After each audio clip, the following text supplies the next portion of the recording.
یہ تو اس وقت سیلاب کی صورتحال ہے پنجاب میں، پاکستان کے مختلف علاقوں میں، لیکن سیلاب کو روکنے کے لیے ہم کیا کر سکتے ہیں؟ اس حوالے سے مختلف چیزیں آج کل میڈیا پہ بھی ہم دیکھ رہے ہیں، وزراء بھی مختلف قسم کے بیانات دے رہے ہیں۔ کیا ڈیمز حل ہیں یا کوئی اور حل ہے؟ ان سارے معاملات پہ گفتگو کرنے کے لیے ماہر آبی امور ڈاکٹر حسن عباس صاحب ہمارے ساتھ موجود ہیں۔ ڈاکٹر صاحب آپ کا بہت بہت شکریہ۔ ڈاکٹر صاحب، بیسک چیز ہم کیسے سیلاب کو روک سکتے ہیں، یا پھر کوئی ایسا طریقہ نہیں ہے کہ اس کو ہم روک سکتے ہیں، بس منیمائز کر سکتے ہیں اس کے ڈیمیج کو؟ آپ نے بات آخر میں بالکل وہ کر دی ہے جو میں کرنا چاہ رہا تھا کہ ڈیمیجز کو آپ منیمائز کر سکتے ہیں۔ دیکھیے، سیلاب کو جو روکنے والے ہے نا بات، وہ 20th سینچری میں ایک مائنڈ سیٹ بنا کہ وی کین کنٹرول فلڈز، بڑے بڑے سٹرکچرز بنے، سارا کچھ ہوا، لیکن دیکھا کہ کنٹرول تو نہیں ہوتا، یہ فلڈ تو بہت بڑی چیز ہے۔ پھر انہوں نے کہا جی مینیج فلڈز، کہ جی ادھر سٹرکچر بنائیں، جب پانی ادھر سے آئے تو ادھر کر دیں، ادھر سے ڈیم کو بریچ کر دیں، ادھر سے سٹرکچر کو بچا لیں، اس کو ڈبو دیں، اس کو بچا دیں، وغیرہ وغیرہ وغیرہ۔ وہ آ گیا فلڈ مینجمنٹ۔ اب فلڈ مینجمنٹ سے بھی نکل کے دنیا نے نئی چیز سیکھی ہے، فلڈ اڈیپٹیشن۔ وہ کہتے ہیں کہ سیلاب کا پانی جدھر جاتا ہے نا اس کو جانے دو۔ آپ کو سائنٹیفک ٹولز آج کل بتا دیتے ہیں کہ اگر کتنا پانی آئے گا تو وہ کدھر تک پھیلے گا، فلڈ کی زوننگ ہو جاتی ہے، اور اس زون کے بیچ میں پھر آپ رسک مینجمنٹ کرتے ہیں، اور اس مینجمنٹ سے آپ اپنے آپ کو فلڈ کے ساتھ آپ اپنے آپ کو اڈیپٹ کرتے ہیں۔ ہاں، آپ اس کو اپنے آپ کو ہم آہنگ کرتے ہیں سیلابی صورتحال سے، نہ کہ فلڈ کو کہیں کہ بھئی تم ادھر چلے جاؤ، تم ادھر چلے جاؤ۔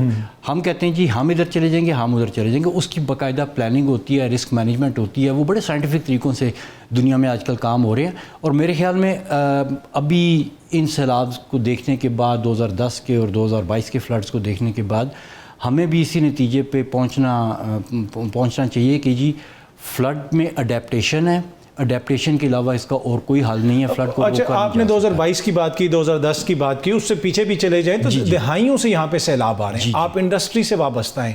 کیا یہ ریلائزیشن ہے، یہ جو پیچھے کام ہونا چاہیے، یہ کام پیچھے ہو رہا ہے؟ گزشتہ 10 سالوں کے دوران کوئی ایسی پالیسی آپ نے دیکھی، کوئی ایسی واٹر مینجمنٹ کی پالیسی جس کی جانب آپ نے اشارہ کیا؟ اگر آپ کو پتہ ہے تو یقیناً حکومت کو بھی پتہ ہوگا، کوئی اس پہ کام ہو رہا ہے پیچھے؟ جی، بدقسمتی سے کوئی مطلب ہے کہ خاطر خواہ کام نظر نہیں آیا مجھے، کیونکہ میں بہت زیادہ حکومت کے ساتھ تو نہیں میں نے کام کیا، لیکن اپرنٹلی جب آپ ایز این آؤٹ سائڈر دیکھتے ہیں کہ کیا ہو رہا ہے تو آپ کو وہ ماڈرن ٹولز، ماڈرن مینجمنٹ نظر نہیں آتی ہے۔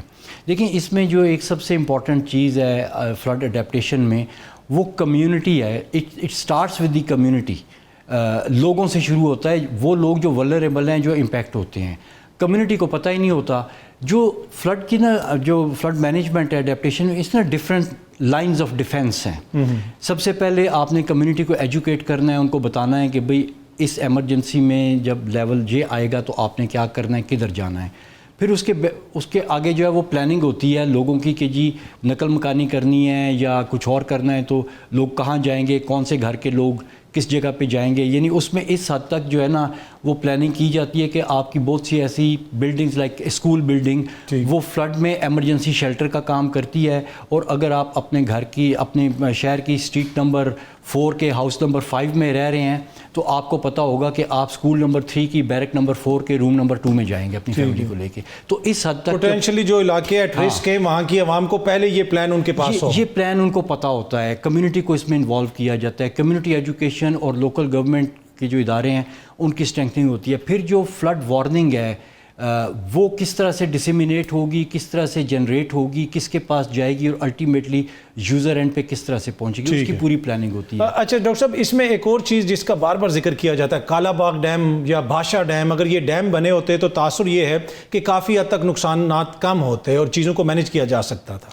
دیکھیے، اس میں جو بڑے ڈیمز ہیں نا، وہ اب ڈیٹا نے ثابت کر دیا ہوا ہے کہ جو بڑا ڈیم ہے نا وہ چھوٹے چھوٹے فلڈز کو آلموسٹ ایلیمینیٹ کر دیتے ہیں۔ جب وہ ایلیمینیٹ ہوتے ہیں تو دریا سکڑ جاتا ہے، چھوٹا ہو جاتا ہے۔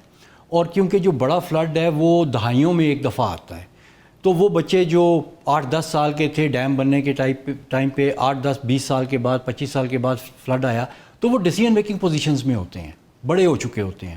وہ دیکھتے ہیں، انہوں نے بچپن سے کوئی فلڈ نہیں دیکھا ہوتا، وہ کہتے ہیں جیسے گھر بھی بنا دو، ادھر کوٹھا بھی بنا دو، کوئی کونسلر ہے وہ ادھر سڑک بھی بنوا دے گا، تو آپ فلڈ پلینز کے اندر آپ کی انکروچمنٹ بڑھتی جاتی ہے۔ تو لارج ڈیم اس انکروچمنٹ کو انکریج کرتے ہیں۔ ہم نے لاہور کی ایگزامپل دیکھی ہے کہ جب راوی پہ ڈیم بن گیا تو راوی سکڑ گیا اور اس میں نہ چاہتے ہوئے بھی نہ جانتے ہوئے لوگوں نے گھر بنا لے, ہاؤسنگ سوسائٹیز آ گئیں, سب کچھ آ گیا, ٹھیک ہے. اب اس پہ کچھ لوگ پولیٹیکل بھی پوائنٹ سکورنگ کر رہے ہیں کہ جی وہ فلانے نے, دیکھیں یہ سب نے کیا ہے, ٹھیک ہے. پشاور میں بھی ہوا ہے, KPK میں بھی ہوا ہے, کراچی میں بھی ہوا ہے, ہر جگہ پہ ہو رہا ہے یہ چیز. تو یہ بڑے ڈیمز اس کو جو ہے نا وہ انکریج کرتے ہیں کہ انکروچمنٹ ہو جائے. پھر جو بڑے ڈیم میں جب سیلاب ایسا آتا ہے جو کہ اس ڈیم کی کیپیسٹی سے زیادہ ہوتا ہے تو اس کو ڈیم کو بچانے کے لیے اس سیلاب کو چھوڑنا پڑتا ہے. جب وہ چھوڑتے ہیں تو پھر یہ لوگ جو قریب آئے ہوتے ہیں, دریا تو اپنے پرانے راستے پہ واپس آ جاتا ہے, تو پھر نقصان زیادہ ہوتا ہے. تو یہ کہا یہ جاتا ہے کہ بڑے ڈیم چھوٹے فلڈز کو ایلیمینیٹ کرتے ہیں اور بڑے فلڈز کو میگنیفائی کرتے ہیں. تو یہ چیز جو ہے یہ ہم سیکھ چکے ہیں, دنیا سیکھ چکی ہے. ہمارے ساتھ ہوا تھا 1992 میں, ہمیں اچانک منگلا کے گیٹ کھولنے پڑے تھے اور اس کے بعد میں کافی نقصان ہوا ہمارا, لیکن ہم کچھ کر نہیں سکتے تھے. اور پھر وابڈا کی اپنی رپورٹ ہے 1994 کی, جس میں انہوں نے لکھا کہ یہ ڈیم جو ہیں یہ فلڈ روکنے کے لیے نہیں بنائے جاتے, نہ بنائے جا سکتے ہیں, اور یہ صرف واٹر سٹوریج کے لیے. ٹھیک. اچھا, اس میں ایک اور چیز جو ہے ڈاکٹر صاحب کہ یہ ڈیم تو ہم بناتے ہیں, اس کے علاوہ ایک اور تاثر یہ ہے کہ جو بھارت نے ڈیم بنائے ہوئے ہیں, جس طرح آپ نے ابھی پانی چھوڑنے کی بات کی, جب اس کی مرضی ہوتی ہے وہ پانی چھوڑ دیتا ہے, جب یہاں پہ پانی کی ضرورت ہوتی ہے تو وہ پانی کو روک لیتا ہے. ان حالیہ سیلاب کے اندر جو کچھ صورتحال ہے خاص کر کے پنجاب میں, کتنا کردار ہے بھارت کی حکومت کی پالیسی کا؟ دیکھیے, جہاں تک ڈیم میں سے پانی چھوڑنے کا تعلق ہے نا, بھئی وہ کیوں پانی خام خواہ چھوڑیں گے, انہوں نے خود نہیں استعمال کرنا.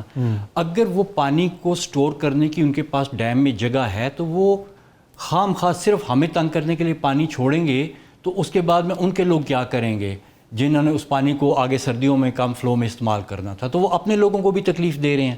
لہذا وہ یہ ایک تاثر ضرور دیا جاتا ہے کہ وہ آبی جاریت میں اچانک پانی کا ریلا چھوڑ رہے ہیں, لیکن جس طرح میں نے بتایا کہ منگلا میں ہم نے خود پانی کا ریلا چھوڑا, تو اسی طرح سے ان کو بھی چھوڑنا پڑتا ہے.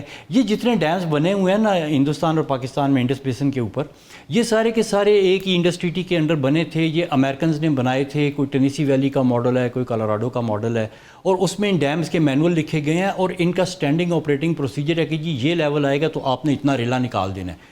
ڈیم مینیجر اپنی مرضی سے کچھ بھی نہیں کر سکتا, اس نے مینول کے حساب سے چلنا ہوتا ہے, وہ اس کی بائبل ہوتا ہے. جی اچھا سر, بریفلی مجھے بتائیے گا اب یہاں سے فی الفور ہم کیا کر سکتے ہیں کہ اگلے سال ہم دوبارہ اس سے کوئی بہتر صورتحال میں ہوں؟ دیکھیں, اس سے سب سے پہلی چیز ہم نے فلڈ زوننگ کرنی ہے, اور میرے خیال میں ایک سال میں ہم بہت اچھی فلڈ زوننگ کر سکتے ہیں.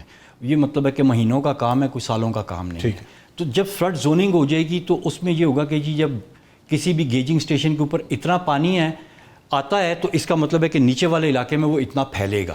تو یہ ڈیٹا کلیکٹ کرنا اور اس کو کسی ماڈل میں ڈال کے پریڈکٹ کرنا is not a rocket science any more.